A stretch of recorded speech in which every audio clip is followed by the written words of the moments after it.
మన వాక్యం స్టార్ట్ చేస్తున్నామండి. సరే, ఓకే సిస్టర్. అందరూ సిద్ధమై ఉంటే మరి రోజు సిస్టర్ చక్కని మాటలు, దేవుని మాటలు చెప్పడానికి సిద్ధంగా ఉన్నారు. మనం కూడా మ్యూట్ లో పెట్టుకుని వాక్యం శ్రద్ధగా విందామండి. సిస్టర్ చెప్పండి, స్టార్ట్ చేయండి sister. Thank you sister. Online లో జాయిన్ అయిన సహోదరులందరికీ నా హృదయపూర్వక వందనాలు చెల్లించుకుంటున్నాం. యేసుక్రీస్తు నామంలో మనకి మంచి సమయం, దేవుడి సమయం మనకు అనుగ్రహించారు. దేవుని కూడా వేలాది కృతజ్ఞతలు చెల్లించుకుందాం. ఈరోజు అంటే నేను ఏం మాట్లాడాలనుకుంటున్నానంటే, మన విశ్వాసుల జీవితంలో కూడా దుష్ట శక్తులు, దుష్ట క్రియలు పనిచేస్తాయా లేదా అనే అంశంపై మనం మాట్లాడదాం సోదరు. అయితే దుష్ట శక్తులు ఉన్నాయని నమ్ముతున్నారా మీరు? దుష్ట శక్తులు ఉంటాయా? దుష్ట క్రియలు విశ్వాసుల జీవితంలో పనిచేస్తాయా లేదా? సిస్టర్స్ చెప్తారా? దుష్ట శక్తులు విశ్వాసుల జీవితంలో పనిచేస్తాయా? పనిచేస్తారు సిస్టర్. అవును సిస్టర్, కరెక్ట్ చెప్పారు. ఇంకా దుష్ట శక్తులు విశ్వాసుల జీవితాన్ని, విశ్వాసులను కూడా చెరిపేసే అంత శక్తి ఉంటుందా వాటికి? వాళ్ళ విశ్వాసాన్ని ప్రభావితం చేయగలరా? అంటే దుష్ట ఖచ్చితంగా చేస్తాయి. అయితే వీటిని ఎలా ఎదుర్కోవాలి? మనం వీటిని ఎలా ఎదుర్కోగలం? మనకి ఆయుధం ఏంటి? వీటిని ఎదుర్కోవాలని అంటే అల్ప విశ్వాసం కాకుండా దృఢ విశ్వాసం అనేది ఉండాలి. అలానే ప్రార్థన, బలవంతంగా శక్తిగలమైన ప్రార్థన ఉండాలి.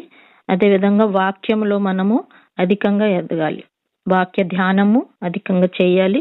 ఎక్కువ అంటే ఇట్లాంటి శక్తుల్ని ఎదుర్కోవాలని అంటే ఈ ఆయుధాలు అనేది మనలో అంటే దృఢమైన విశ్వాసం ఉండాలి. అదేవిధంగా ప్రార్థనలో మనము బలమైన ప్రార్థనలో ఉండాలి. అదేవిధంగా మనం వాక్యమే మనం ధ్యానం చేసుకుంటా వెళ్ళాలి. అయితే ఈ రోజులలో కూడా వాక్యానుసారం కూడా మనం తెలుసుకుంటున్నాం, దుష్ట శక్తులు ఉన్నాయి, దుష్ట కార్యాలు చేస్తున్నాయి. కానీ ఈ రోజులలో అప్పుడు ఎలా అయితే ఆ దుష్ట కార్యాలు, దుష్ట శక్తులు పనిచేసాయో, ఈ రోజులలో కూడా ఇప్పటికీ కుటుంబాలలో కానీ సంఘాలలో కానీ ఒక ఆత్మ అనేది పనిచేస్తుంది. అది మనం చూస్తాం కదా. ఆ ఆత్మ పేరేంటి? ఏ ఆత్మ? ఇప్పుడు కూడా సంఘాలలో పనిచేస్తుంది ఆ శక్తి. మనం ప్రకటన గ్రంథంలో చదువుతాం చూడండి. ఒకసారి వాక్యం చదువుతారా నిరీక్షణ సిస్టర్ గాండి?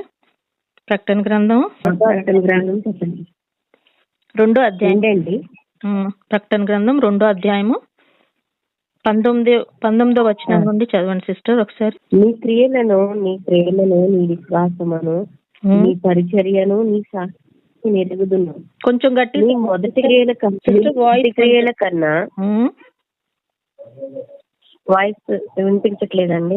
కొంచెం వాయిస్. ఓకే, మళ్ళీ చదువుతున్నాను. నీ క్రియలను, నీ ప్రేమను, నీ విశ్వాసమును, నీ పరిచర్యను, నీ సహనమును నేను ఎరుగుదును. అంటే దేవుడు ఇక్కడ చూడండి, మొదటి క్రియల కన్నా. ఒక్క నిమిషం సిస్టర్. ఇవన్నీ మంచి కార్యాలు అంటే మనలో ఉన్నాయి. విశ్వాసము, సహనము, మన మంచి క్రియలు దేవుల్లో ఉన్నాయి. కానీ ఇంకా కొంచెం ముందుకు చదవండి. నీ మొదటి క్రియల కన్నా నీ కడపటి క్రియలు మరి ఎక్కువైనవని ఎరుగుదును. అయినను నీ మీద తప్పు ఒకటి నేను మోపవలసి ఉన్నది. ఏమనగా తాను ప్రవక్త్రిని చెప్పుకొనుచున్న యెజబెలును చదవండి సిస్టర్ 23 వరకు. అయినను నీ మీద తప్పు ఒకటి నేను మోపవలసి ఉన్నది. ఏమనగా తాను ప్రవక్త్రినని చెప్పుకొనుచున్న యెజబెలు స్త్రీని నీ ఉండనిచ్చుచున్నావు. జారత్వం చేయుటకును, విగ్రహములకు బలి ఇచ్చిన వాటిని తినుటకును అది నా దాసులకు బోధించుచు వారిని మోసపరుచున్నది. మారు మనసు పొందుటకు వారిని మోసపరుచుతున్నది.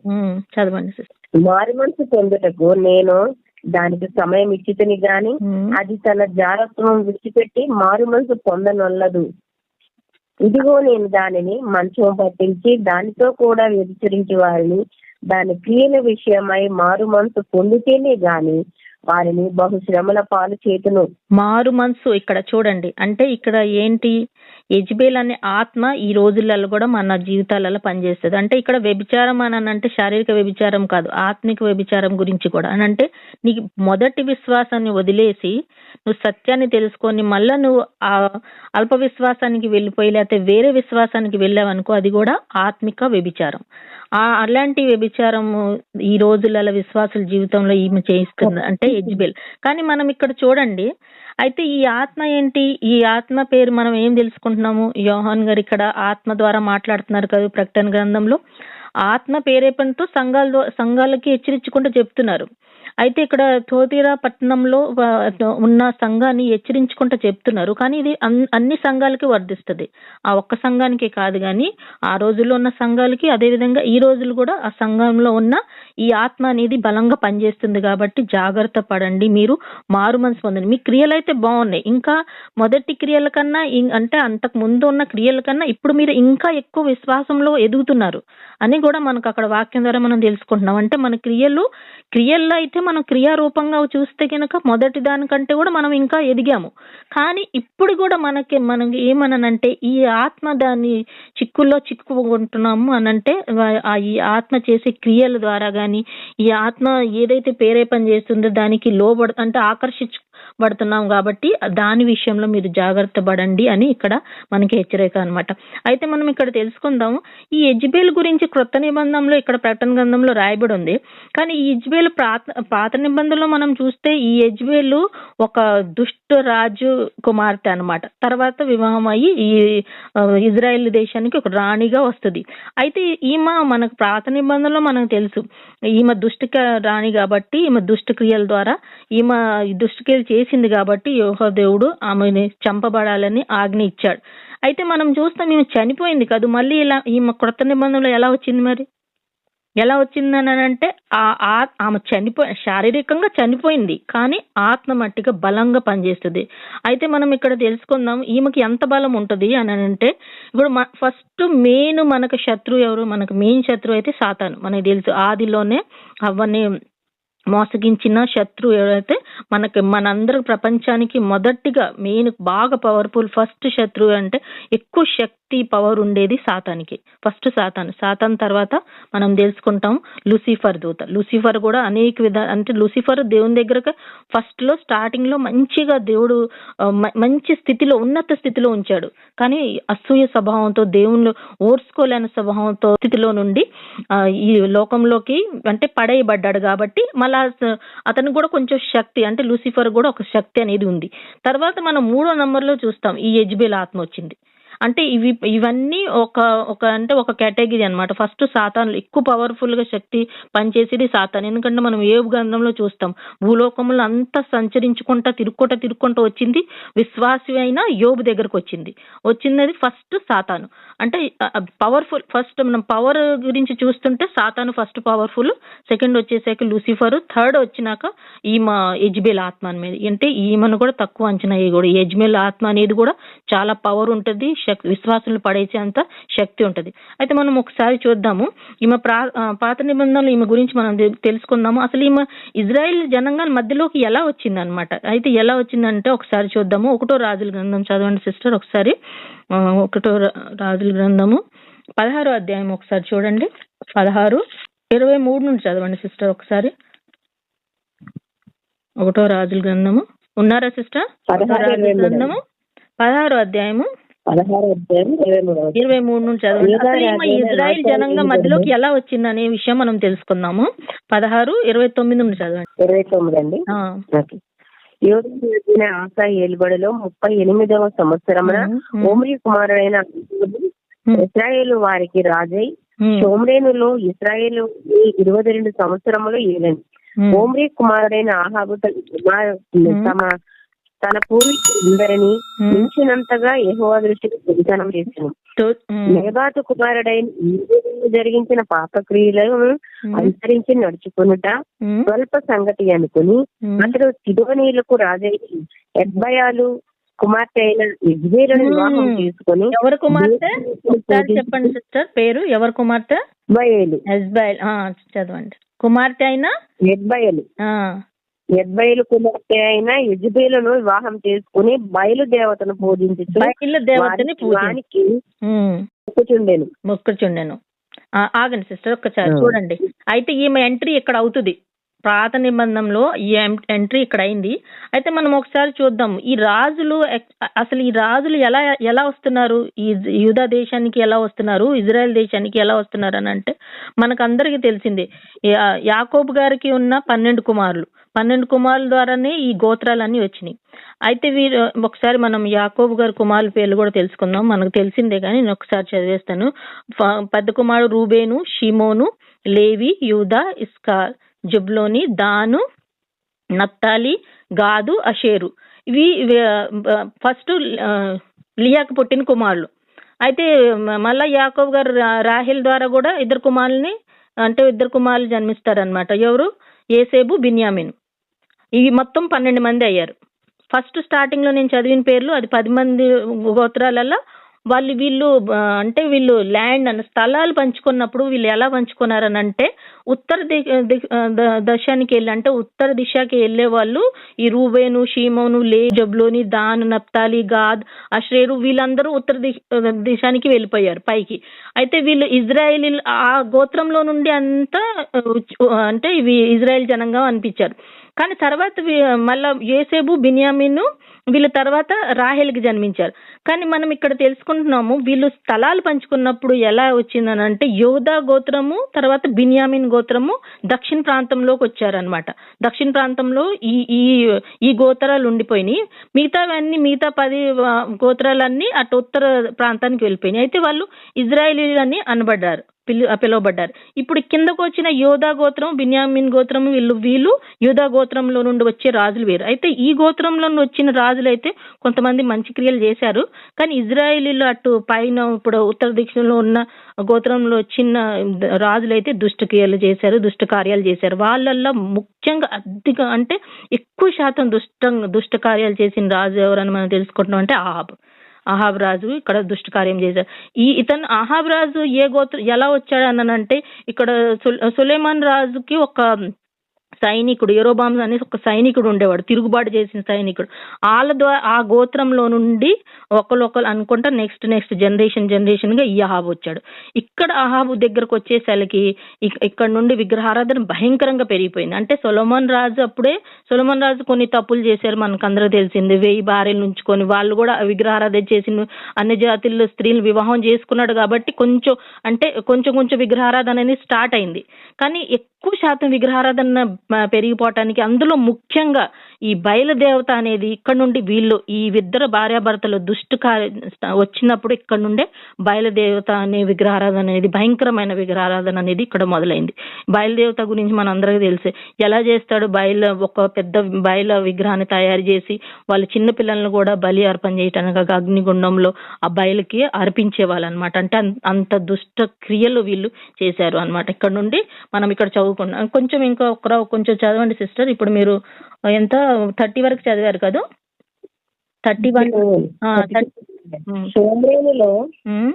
సోమరేలులో బయలులకు కట్టించిన మందిరములు బయలులకు ఒక పీఠం కట్టించెను. మరియు ఆహాబు దేవతా స్తంభం ఒకటి నిలిపెను. ఈ ప్రకారము ఆహాబు తన పూర్వీకుల ఇశ్రాయేలు రాజులందరికంటే ఎక్కువగా పాపం చేసి ఇశ్రాయేలీయుల దేవుడు యెహోవాకు కోపం పుట్టించెను. అతని దినం బెతేలీయుడైన హియేలు ఎరుకో పట్టణం కట్టించాను.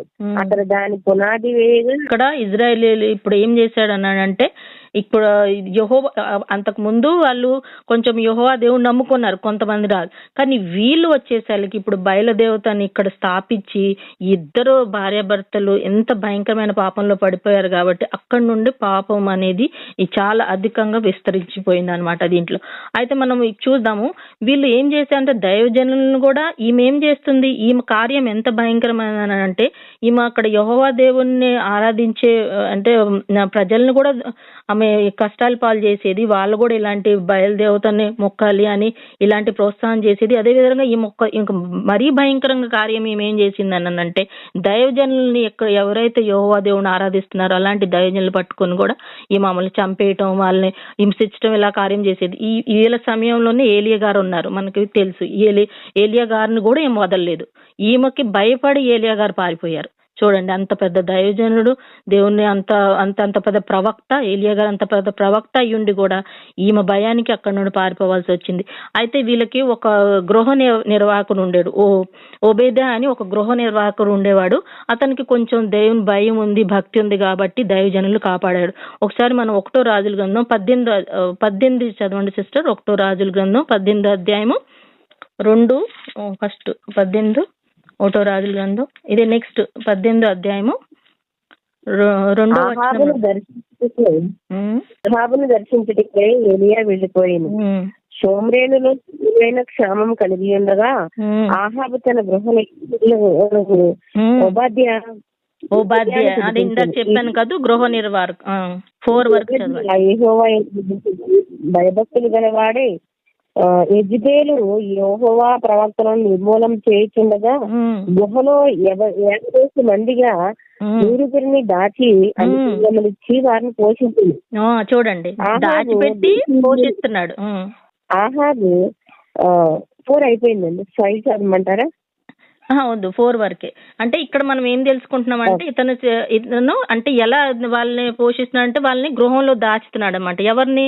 యెహోవా. ఇప్పుడు యెహోవా దేవుని ఆరాధించి దైవజనులు, ప్రవక్తల్ని, ఇలాంటి వాళ్ళని ఇప్పుడు ఏమైతే చంపడానికి ప్రయత్నిస్తుంది. కానీ ఇక్కడ ఒక మంచి వ్యక్తి ద్వారా ఒక దేవుడు వాళ్ళని కాపాడాడు అనమాట, కాపుదలను గురించి. కొంచెం 16 నుండి చదవండి సిస్టర్. ఒకసారి 16 వచనం చదవండి. ఒకసారి 16, 19 వరకు చదవండి. సరే చూద్దాం వీళ్ళకి ఏలియా గారు ఏం మాట్లాడుతున్నారు. 16 వచనం, అదే 18వ అధ్యాయంలోనే 16 వచనం. అంతటా ఓబద్యా ఆహాబుని ఎదుర్కొనబోయి ఈ వర్తమానము తెలియజేయగా ఏలియాను కలుసుకునేటట్టే ఆహాబు బయలుదేరింది. ఆహాబు ఏలియాను చూసి ఇశ్రాయేలు వారిని శ్రమ పెట్టేవాడు నీవే కావాలని అతనితో అనగా అతను నేను కాను, యెహోవా ఆజ్ఞలను గైకొనక బయలుదేవతను అనుసరించు నీవును నీ తండ్రి ఇంటి వారును ఇశ్రాయేలు వారును శ్రమ పెట్టేవారై ఉన్నారు. అయితే ఇప్పుడు నీవు ఇశ్రాయేలు వారిని అందరినీ యెజెబెలు పోషించుతున్న బయలుదేవత ప్రవక్తలు 450 మందిని, ఆషేరాదేవి ప్రవక్తలైన 400 మందిని నా యొద్దకు కర్మేలు పర్వతములకు పిలువనంపమని చెప్పాను. చాలు, ఒకసారి ఆగండి సిస్టర్. అంటే ఇక్కడ 400 మందిలు ఎవరిని? వాళ్ళు ఆ ప్రవక్తలు, బయలుదేవతని ఆరాధించే ప్రవక్తలు, వాళ్ళని కర్మేలు పర్వతం మీదకి తీసుకురమ్మని చెప్తారు. అయితే మనకి ఈ సంఘటన నేను షార్ట్కి చెప్పేస్తున్నా, అక్కడ ఏం జరుగుతుంది అనేది. వీళ్ళందరూ వస్తారు. అయితే ఏలియా గారిని కూడా అక్కడ పిలిపిస్తారు. ఏలియా గారు కూడా వచ్చారు. అయితే ఇప్పుడు వీళ్ళు ఏమన్నారంటే ఒకరికొకరు, అంటే మీ యెహోవా దేవుడు గొప్ప లేకపోతే బయలుదేవత గొప్ప అనేది ఒక వీళ్ళకి కాంపిటీషన్ అనమాట. అయితే ఏలియా గారు ఏమన్నారంటే సరే ఓకే, మీకు అంత నమ్మకం ఉంటే మీరు బలిపీఠం మీద తీసుకురండి, బలి అర్పణ చేసే వస్తువుని తీసుకురండి, ముక్కలుగా చేసి అక్కడ పెట్టండి. కానీ అగ్ని మట్టికి పెట్టొద్దు, అక్కడ అగ్ని పెట్టకుండా మీరు అక్కడ తీసుకురండి. పైనుండి అక్కడ ఏ దేవుళ్ళు ఎక్కువ శక్తి ఉంటుందో ఆ దేవుడి ద్వారానే పైనుండి అగ్ని వస్తుంది. వీళ్ళకి అంటే ఏ యెహోవా దేవుడు గాని లేకపోతే బయలుదేవత గాని ఎవరు శక్తివంతుడు, అక్కడ కార్యం ఎవరి ద్వారా జరిగిద్దని అని వీళ్ళందరూ ఒక దగ్గర చేరుకున్నారనమాట. 18, 26, 29 చదవండి. 26 వచనం చదవండి ఒకసారి. అక్కడ ఏం జరుగుతుందో చూడండి. వారు తమకు ఇవ్వబడిన ఎద్దుని తీసుకుని సిద్ధము చేసి ఉదయం మొదలుకొని మధ్యాహ్నం వరకు బయలా మా ప్రార్థన వినుమని బయలు పేరును బట్టి ప్రార్థన చేసిరు గాని ఒక మాట అయినను ప్రత్యుత్తరం ఇచ్చేవాడు లేకపోయారు. వారు తాము చేసిన బలిపీఠం వద్ద గంతులు వేయ మధ్యగా ఏలియా వారు దేవుడై ఉన్నాడు, కేకలు వేయుడి, వాడు ఒకవేళ ధ్యానం చేయుచున్నాడేమో, దూరములో ఉన్నాడేమో, ప్రయాణము చేయుచున్నాడేమో, వాడు నిద్రపోవచ్చున్నాడేమో, మీరు ఒకవేళ లేపవలసి ఉన్నదేమో అని అపహాసం చేయగా వారు మరిగట్టిగా కేకలు వేయచ్చు, రక్తము కారు మట్టుకు తమ మర్యాద చొప్పున కత్తులతోనూ శస్త్రములతోనూ తమ దేహములను పోసుకొని చెందిరి. చూడండి, ఈ ప్రకారము మధ్యాహ్నమైన తర్వాత అస్తమైన నైవేద్యం అర్పించే సమయం వరకు వారు ప్రకటన చేయొచ్చు గాని మాట అయినను ప్రత్యుత్తరం ఇచ్చేవాడైనను లక్ష్యము చేసిన వాడైనను లేకపోయాను. చాలా సహోదరి, చూడండి ఎంత గంతులేసినా గానీ వాళ్ళ ఒంటి మీద కొట్టుకున్నా ఏం చేసినా గానీ అసలు ప్రత్యుత్తరం అనేది రాలేదు వాళ్ళకి. ఎందుకన్నానంటే అది లేదు, వాళ్ళు సృష్టించారు, బయలుదేవతని దుష్టుని సృష్టించారు కానీ అక్కడ నుండి అక్కడ వాళ్ళకి ఏం ప్రత్యుత్తరం రాలేదు. ఒకసారి 36 చదవండి సిస్టర్. 36 వచనం చదవండి. 36 నుండి 40 వరకు చదివి 36 to 40 చదివి. అప్పుడు అస్తమయ నైవేద్యం అర్పించే సమయంలో ఏలియా దగ్గరకు వచ్చి ఇలాగ ప్రార్థన చేశాను. ఇప్పుడు ఏలియా గారు ప్రార్థన చేస్తున్నారు అనమాట.